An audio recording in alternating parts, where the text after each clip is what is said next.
Hey guys, it's Aaron, co-founder of Common Lands Associated Media, bringing you another episode of Talking in Common. Today's episode is entitled, We Can Be Heroes. So, first off, humans are meant to game. So let's unpack that for a second. Humans, like most mammals you can think of, play constantly when they're little. Why do we do this? Imagine watching the Nature Channel. Think about lion cubs or bear cubs or any other just mammal. They're wrestling with their siblings in their litter. Why do they do this? They need to develop the skills necessary to survive when they become adults. Now, fortunately for most people listening to this podcast, you're probably not in the dire survival situation of a wild animal. Phenomena. However, there are still things that children, or adults really for that matter, need to continue to develop and or maintain or just refine in terms of their skill set for navigating life. So I think that aside from anything that we put forward, us, Common Lands Associated Media, I think it's just a message from this human to other humans that we should all just play games more. It is good for the soul. It makes life more fun. It makes you do things that aren't as serious, I guess. But at the same time, you're doing maintenance. You're doing things that literally keep your mind fresh, that studies show stave off mental decline, that literally help you still form new neurological connections that you learn. It helps you with organization and memory, and the benefits go on. So just game. We should all game more, especially these days when things are just so rough. I think one of the silver linings is that we've kind of realized that there are other things maybe than those which we used to prioritize that are really important. And many of us just kind of take everything a little less for granted. And again, that kind of comes back to just playing a simple game with your family or your friends or whoever. And so that's just a major thing that Common Lands is all about, by the way, is just connecting with people. And that's why we're so passionate about our product and the medium of Dungeons and Dragons, because it is this way for humans to connect in a really meaningful way that's not just, let's go here and eat or whatever. So, plus we do a lot of eating almost constantly whenever we play D&D, so it's phenomenal. But we can be heroes. This construct of winning and losing is so ingrained in our culture. We put it into politics, we put it into business, we put it into everything. We put it into romance. Competition is really, really ingrained in our society, and I think that many Americans would proudly boast the benefits of competition in our capitalistic system, and that's all great. And there's a lot of validity to that. But I think that most would probably agree that when you say absolute competition is probably not great because you inherently leave a certain portion of the people as losers. And in, society, we're just at your gaming table. It's not a great feeling. And if you're compassionate, maybe you don't want other people to feel that way. Maybe you want everybody to do a little better. And so, putting all the big world stuff aside, when it comes to the gaming table and when it comes to playing games in general, competition's also great. Listen, I grew up playing sports. I'm absolutely watching football today on Sunday. It's all great. But it's nice sometimes to step away from the competitive side. I know that particularly in my youth, sometimes my competitive side was not my prettiest side.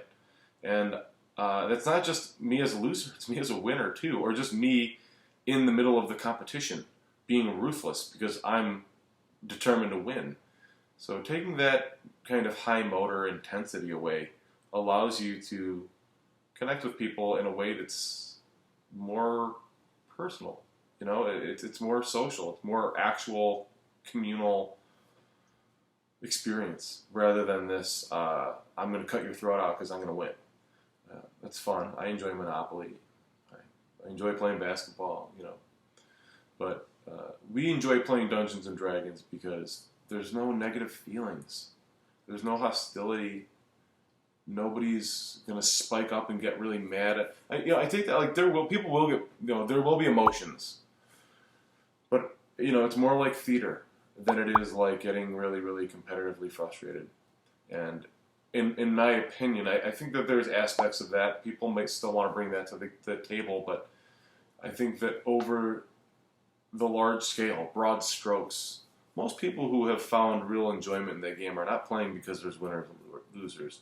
So one of the big impetuses, is that the plural? Whatever. One of the big reasons why I'm doing this channel, this solo style of the podcast, is because I specifically want to relate to people that are kind of like me. I did not play Dungeons and Dragons my whole life, and it is not the end-all be-all of my life. I definitely have started a company that makes Dungeons and Dragons and role-playing content, and I also really, really enjoy and have played a ton of it and gotten pretty immersed in it. But it doesn't have to be like either I'm a D&D zealot or I'm not.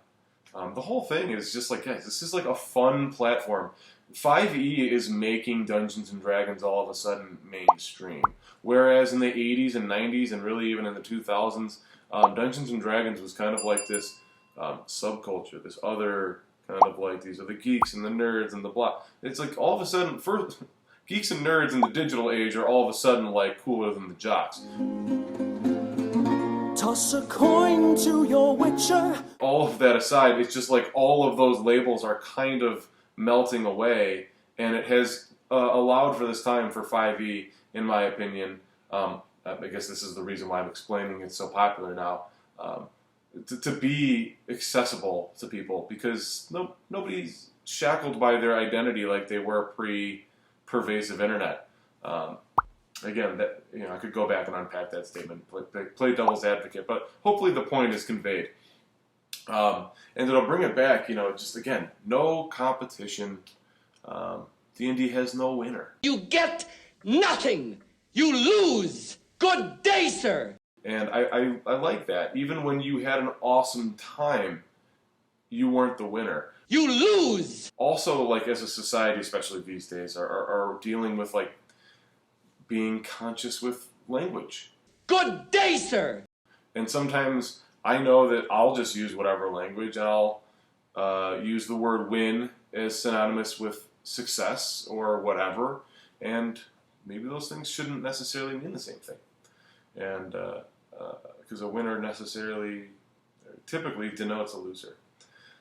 But the success of a D&D evening or day or whatever, episode or campaign, whatever unit, it's measured when people are engaging in the story. It's measured when everyone is there to live out their fantasy. I'm a paladin with 18 charisma and 97 hit points. I can use my Helm of Disintegration and do 1d4 damage as my half-elf mage wields his +5 Holy Avenger. Paladins can't use the Helm of Disintegration. Unbelievably strong barbarian or like awesome spellcaster or whatever D&D thing there is, or maybe why it's so cool. Again, some of our other characters that we've played with, where it's like I'm playing the town commoner or whatever, but you're still the protagonist in this story, and so it's not really like winning and losing. It's like the walkthrough video game. The first one that comes to mind is that Game of Thrones video game that you play through, which I love. There's 6 episodes of it, and then you get to the end of it and you realize, wow, it's like almost every single one of my decisions meant nothing. You lose! This was just going to be whatever railroad track this was on. And it's like, Good day, sir! I don't have the same good feeling I had at certain times while I was playing that.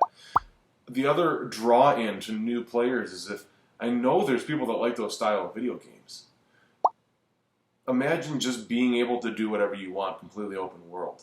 There are some awesome open world video games, but games that are not like Oblivion or Zelda, games like Detroit Become Human, just a plug for that game because I played it and I think it's like the best interactive story mode type games I've ever played where they show you that you literally didn't follow a single track. I think that's pretty cool, but still you have to program into the game, you know, basic things that can happen. That's not a confining aspect of Dungeons and Dragons or many other tabletop role-playing games, and that's a major draw-in for me because video games are great. I love video games. They're you sit there, you veg out. It's an instantaneous gratification. A lot of times you can just connect with people from the comfort of your own bedroom. But in terms of being creative and getting to just do whatever you want to do, I remember running this in my classroom, and one of my kids says, "Oh, okay, there's rusty metal on the ground. I lick it to get tetanus." You know what I mean? Like, now, if I'm playing a real serious game, maybe that's going to annoy me, but whatever. I know I'm playing with kids, and in general, you're supposed to have just a free, open, fun spirit. And it was fun. Everybody thought that was a funny thing. I made him do a Constitution roll. He lost it, and he started, losing. He got tennis. So, that's, again, the drive away from this whole me against you thing. It's just us having fun. So the way I'll bring it home is just a few do's and a few don'ts. I'll kind of go either or of how we should go about supporting each other at the table. So number one, do the thing that you think is cool, but maybe you're not confident about. I know that a lot of times as a new D&D player, I still feel like this after years of playing. Dude, I don't know the rules like everybody else does. I don't want to seem like I did something stupid or not like D&D enough. Forget that. It's cool. And if it's not, who cares? You tried. Don't be crushed by the pressure or anxieties you have about other people's feelings or attitudes or reactions at the table. And that goes for as a player or especially as the dungeon master. So many people are just, oh, I wish I could run this, but I don't know what to do. It's just run a story. Even if it's not good, you're still hanging out with your friends. You tried. Just do it! It's more than they did. Number one, don't tell the people what they should have done. And this is like a lot of times I'm thinking if we're in a battle scene and I did this thing, somebody's all like, oh man, you should have done this. Okay, well, I didn't. Or it's even worse when I'm thinking about this in the moment and then you're like, oh, what you should do? You should go do this. And it's just like, okay, well, whatever idea that I had that I was in this fantasy world, I guess got spoiled right there, huh? Because that wasn't going to happen in our story that we had created over here. Do number two. Support the ideas and goals of the players at the table. Okay? This is just basically being positive. If it doesn't break the game, of course, be for it. Think that they're cool. People are going to have a better time if they feel like the idea that they came up with is valued and liked by the people at the table. Remember, for a lot of people to share ideas at all, even with the people that they're comfortable with, is a brave act. A lot of people are not comfortable sharing creative things. And so if somebody does that, don't just break that down. That is a moment to be like, oh my gosh, you actually had a moment with us, and forget calling it D&D or whatever. We just were creative and together, and that was really cool. Number two, for the don'ts, do not prioritize your goals over somebody else's. If you're a player, just playing the game, your story is no more valuable than anybody else sitting at the table, or if you're on, a digital platform, it's no more valuable than anybody else's. Particularly if you're the dungeon master. Do not prioritize your story over the other players' experiences. Your story is important. You have to have something, some central thing. But, even like the Felbars module is far more than one actually needs to even run a campaign. But, Felbar's Shop of Curiosities and Occult does a, just perfect job of laying out a campaign with all of the dungeon master notes and supports and all of those things, should you feel it's something that you would benefit from if you're running a game. But in general, you just have to have something. But it's not more important than the people that you invited to your table or to your digital game. If you're just kind of jamming your story down their throat, you might as well have just sold them a book. You know what I mean? This is something that they're supposed to be interacting with, and they're supposed to be creating. Do number 3, be patient. This just goes like in life, be patient, be kind. But I think specifically with young, new, struggling players, whatever, there's a lot of rules. There's a lot of stuff. I know I've run this game with students who have reading disabilities and things like that. That's a lot, okay? So that part, you gotta be patient, okay? Even some of my friends, have, reading disabilities and things like that, or just whatever, they struggle with the density of the information. You gotta be patient with that. It's another reason why I feel like if you're the classic pen and paper person, that's awesome. I kind of, feel that vintage vibe too. But you got to be accommodating of the people that might like the digital platform because there's all the assistive technology on it or whatever. So just being patient with everybody so that we again can achieve this kind of one group harmony, positive experience with one another. The final do not, and this goes mostly just for dungeon masters, please do not create a game and then just make it so that you can annihilate your players. Oh, how do I destroy them this way? How do I destroy them that way? Listen, if they want that, if your players are saying, yeah, design this really thing, this is going to be awesome. Or if, whatever, if you know that that's going to be appropriate, fine. In general, I know I'm not going to enjoy a game where it's just like, oh, by the way, you're showing up to get killed today. Well, it takes me a while to make a character unless I'm going on fastcharacter.com, which, by the way, fastcharacter.com is another one that I would just say I use a lot, so if you haven't heard of them, check them out. But if I'm making my character, I don't want you to just be, oh, okay, well, all that effort you put into it, screw that. That's not fun for me. And I would be willing to bet for many other people who've probably invested more into their characters than I have.